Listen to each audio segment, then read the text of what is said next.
한국 사람들이 너 얼굴이 왜 그러냐, 너 뭘 해야 되지 않겠냐, 그걸 되게 잘하는 민족이에요 이게. 그렇기 때문에 내가 어디 가서 돈을 주고 레이저를 했는데 이 얼굴이 왜 그러냐는 말이 엄청 속상하거든요. 그게 나도 거울 봐서 아는데 주변에서 또 말을 더 하니까 초창기에 많이 당했죠. 어머니들이 막 와가지고 완전 나오라 그래 막 이러고. 그때 이제 다 좋아질 때까지 해서 끝내는 거예요. 그렇게 병원 한 2, 3년 했던 거예요. 어릴 때부터 의사가 꿈이셨어요? 네, 진짜 의사가 꿈이었어요. 의사가 너무너무 되고 싶었고, 근데 그 어릴 때 한의사랑 의사랑 별반 다르지 않다 생각해서 한의대를 갔는데 와 너무 다른 거예요. 학생 때도 안 봤던 논어, 맹자, 주역 이런 거 실제로 배워요. 와 이거는 내가 그리던 그게 아니다. 다시 의대를 가야 되겠다. 그래서 이제 의전원에 가게 된 케이스. 제가 인턴을 강북 삼성병원에서 했거든요. 그때 이제 제가 지마하던 과가 정신과였어요. 그래서 정신과 거의 들어가려고 하다가 마지막에 제가 좀 성격이 급하거든요. 뭔가 변화도 빨리 봐야 되고. 그래서 이제 바로 노선을 틀고 내려와서 미용을 시작했죠. 미용을 한다고 근데 꼭 개원을 하는 건 아니잖아요. 아. 그러다가 이제 개원을 하시고. 완전 인생 얘기를 하게 되네요. 사실 이제 저희 남편이 먼저 같은 일로 개원을 하고 있었어요. 근데 이제 본인이 조금 더 공직 생활하면서 뭘 배우고 싶다 이래서 네가 잠시 병원을 맡아줄 수 있겠냐. 그래서 제가 미용 시작하고 1년 만에 나 못한다. 저희 아버지가 학교 선생님이셨고 되게 보수적인 집안에 자라서 사업가랑은 너무 거리가 먼데 어쩔 수 없이 이제 등 떠밀려서 개원을 정말 2018년도 했으니까 되게 일찍 시작한 편이에요.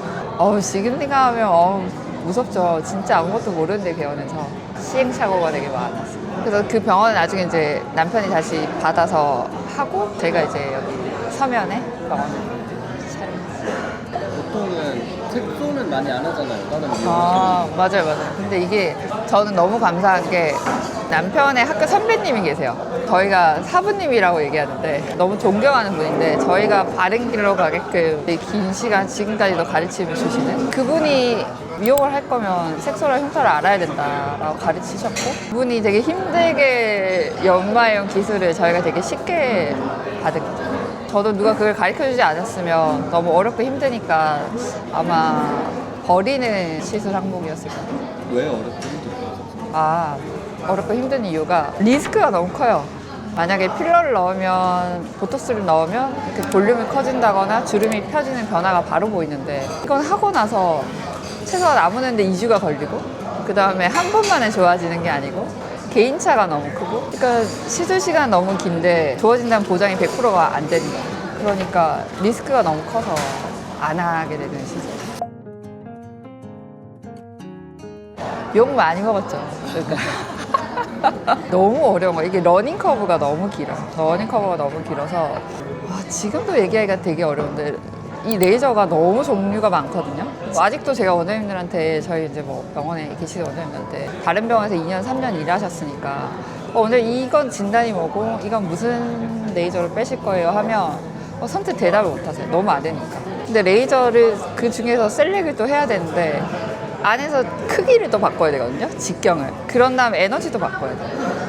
그 다음에 또 파장을 바꾸려면 이제 장비를 아예 바꿔야 되는데 선택지가 너무 많은 거죠. 또 이 사람이 회복되는 속도가 다르니까 이 파장이랑 세기가 맞다고 해서 했는데 부작용이 생기는 색소 침착이 생기는 거죠. 그러다 보니까 변수받은 걸 온전히 제 것을 알게 되는데 5년 정도 걸린 것 같아요. 지금도 어려운 게 있으신 거죠? 그러니까 이게 타율이 점점 되게 높아지다가 지금은 타율이 그래도 90% 이상, 95% 정도 있는데 안 되는 치료군이 있어요. 그거를 병원에 오시는 분이 미리 알면 좋겠다. 그게 사실은 색소하면서 영상에 되게 담고 싶은 컨텐츠. 어려운 시술은 뭐죠? 그걸 되게 제가 많이 생각을 했는데 제가 어느 날 엄청 얼굴이 안 좋은 분이 병원에 왔는데 그걸 치료해서 너무 행복한 거예요. 막 도파민 중독인 것 같은데 그런 색소를 치료할 때 너무 재밌고 보람 차니까 하게 되는 것 같아요. 제가 그냥 이 시술을 좋아하는 거구나 라는 생각이 엄청 분명해져요.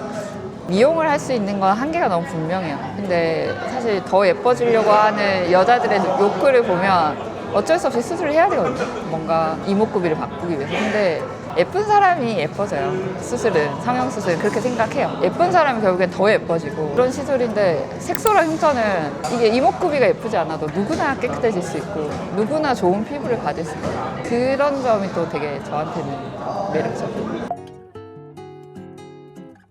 맞아요. 그런 분들도 많이 있어요.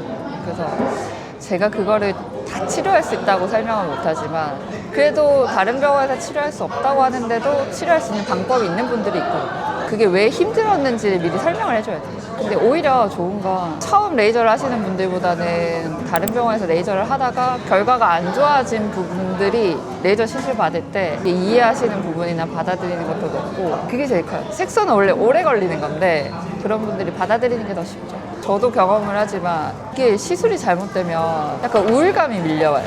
어쩔 수 없이 거울을 계속 봐야 되는데 왜냐면 특히나 한국 사람들이 너 얼굴이 왜 그러냐 너 뭘 해야 되지 않겠냐 그걸 되게 잘하는 민족이에요 이게. 그렇기 때문에 내가 어디 가서 돈을 주고 레이저를 했는데 네 얼굴이 왜 그렇냐는 말이 엄청 속상하거든요. 그게 그래서 이제 우울감이 더 심해지니까 나도 거울 봐서 아는데 주변에서 또 말을 더 하니까 그런 분들이 나중에는 저 이제 화장 안 하고 나가요. 저 집에만 안 입고 나가요. 주변 사람들 저한테 뭐라고 안 해요. 뭐 이런 걸 보면 우울감도 사라졌는데 저 사람이 자신감이 생겼구나. 외적인 변화가 감정적 변화까지 생겼구나. 그런 거 보면 보람이 크죠. 있죠. 그분 치료하고 있는데 남자 기미는 여자 기미보다 발생률이 되게 낮거든요. 근데 남자인데 기미가 있는데 피부가 까만데 러닝을 하신 거예요. 기미가 있는데 레이저를 하면서 러닝을 하는 건 정말 좀 안 좋죠. 조금 진해졌다가 다시 이제 호전 중이죠. 여자 환자분 중에는 안 좋아졌다고 기억이 나시나요? 계속 안 좋아지는데 병원문 닫아야죠. 병원을. 이게 어쩔 수 없이 30, 40대에 기미가 많이 생기거든요. 출산, 임신을 하면 스위치가 켜져요. 예전에 출산할 때 나왔던 호르몬이 다시 정상으로 돌아와도 쉽게 그 스위치가 계속 켜졌다 꺼졌다 하는 거예요. 한번 켜지면. 기미가 안 그래도 잘 생기는데 그게 조금이라도 진해지면 사실 컴플레인이 너무 심해요. 그렇기 때문에 중간에 진해지는 단계가 없게끔 치료를 하죠. 저도 물론 이제 색소를 하다 보면 어쩔 수 없이 진해지는 그게 있거든요. 그분이 뭐 밴드 알러지가 있다거나 아니면 관리가 잘 안 됐거나. 근데 사부님 그때 저한테 하시는 말씀이 야 그러면 너가 좋아질 때까지 그냥 치료해줘. 그러면 너도 늘 거야. 그리고 그 사람이랑 좋게 이렇게 헤어져야 되지 않겠냐고. 그러면 너한테 더 많은 친구들 데리고 올 거야. 이런 얘기를 하셨던 적이 있어요. 근데 저는 심할수록 기억에 남고 심할수록 기분이 좋아요. 저게 좋아지겠구나. 그러니까 저희는 오셨을 때 그 다음이 보이잖아요.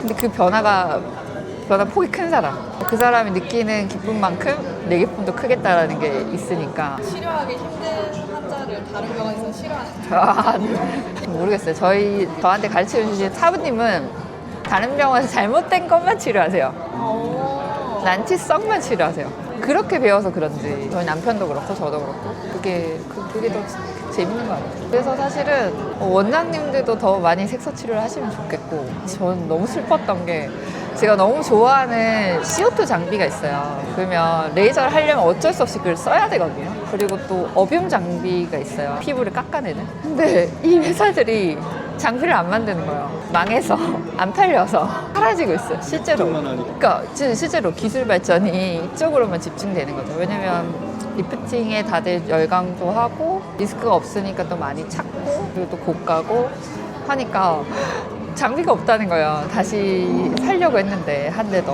어쩌면 이제는 안 만듭니다.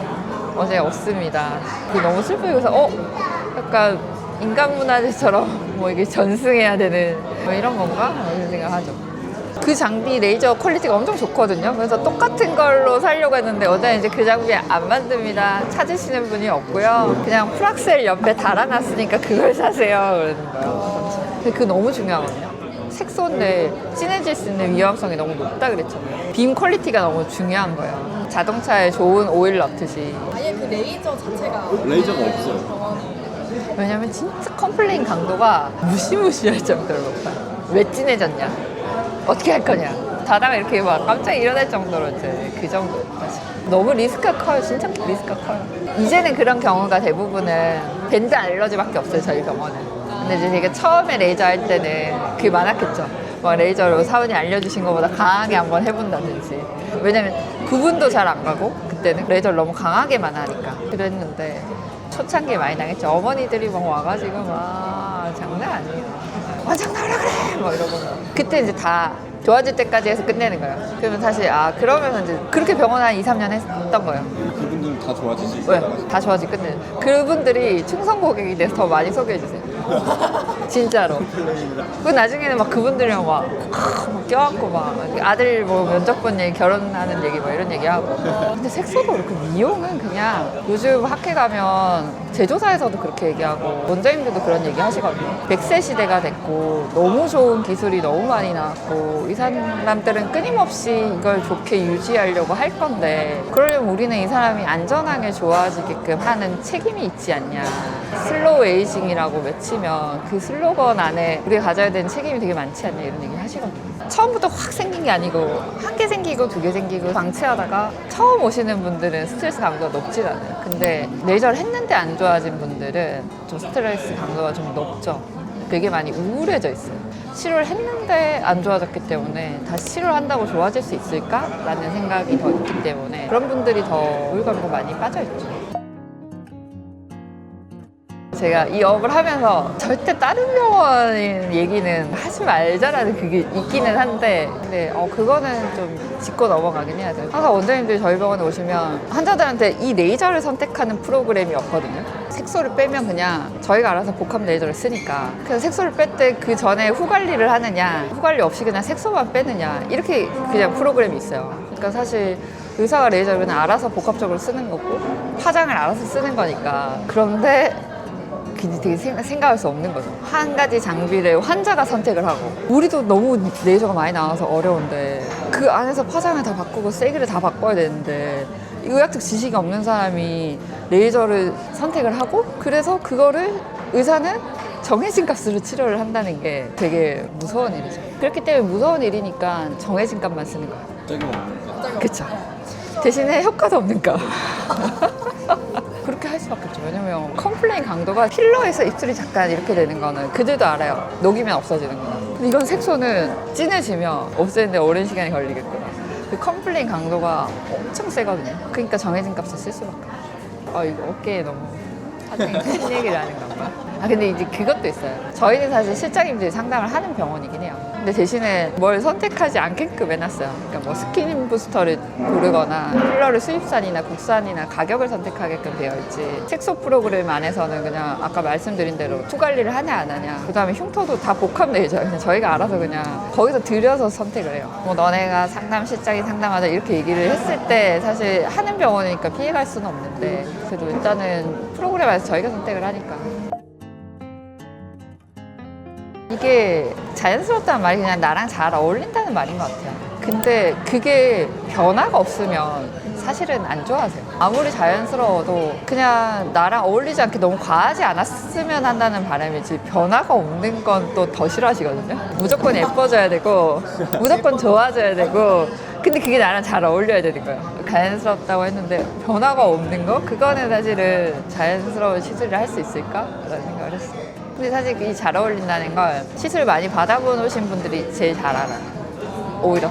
그래서 가끔 제가 필러를 할 때 부산 분인데 서울 필러 유명한 데 다 갔다 오신 분들이 있는 거야. 여기도 맞아보고 저기도 맞아보고. 그러고 저희 병원에 또 오셔가지고 하면 여기는 이렇게 채우고 이거는 이렇게 채워주세요라고 한단 말이에요. 그러면은 그 미감이 맞을 때가 있어요. 그러니까 결국에는 필러는 미감의 싸움이잖아요. 그러다 보니까 많이 시술 받아보신 분들이 잘 알고 CC가 많이 들어가면 과하다고 생각할 수 있는데 과한 게 어울리는 사람도 있어요. 근데 그게 그 사람이랑 잘 어울려서 예쁘면 자연스러운 시술인 거죠.